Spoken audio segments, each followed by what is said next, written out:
Sekund.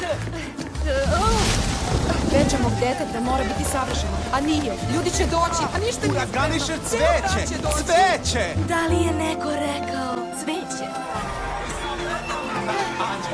Anđeo! Molim vas, ne tapšite. Hvala. Ma nema na čemu.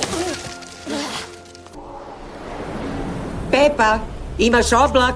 Znam, mama, ali sad ne mogu da nađem Antonija. Šta hoćeš od mene? Vidi ti njega, veliki momak. Pepi, amor, potpuno ćeš ga skvasiti. Tata je tako ponosan na tebe. I ja ne zvučim tako. A Bojla kaže, vreme je. Čekat ćemo kod tvojih vrata. Okej. Zašto sam u tvojoj viziji, Bruno? Tija, za Boga! Izvini, nisam htjela da... Iš!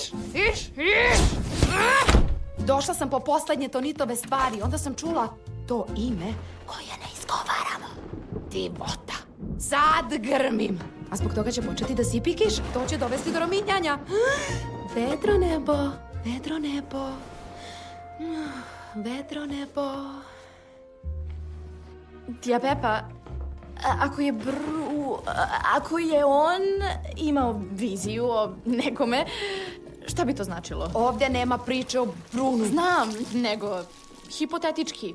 Ako je video tebe, Mirabel, molim te. Moramo da se spremimo za Guzmanove. samo pitam da li je bilo pozitivno ili kao manje pozitivno. To bi bio košmar! Felikse! Hej, ona mora da zna, Pepi, mora da zna. Nema priče o Brunu. On bi video nešto užasno. I onda, karat, para, bum, desilo bi se. Ne pričamo o Brunu. Šta ako niste razumeli šta je video? Onda bolje razumi, jer to će ti se dogoditi. Nema priče o Brunu, ne. Brunovu viziju. Pepa, oblak. Vedro nebo. Mirabel je vidjela Brunovu viziju. Ja sam propala. Šta to radiš? Jana!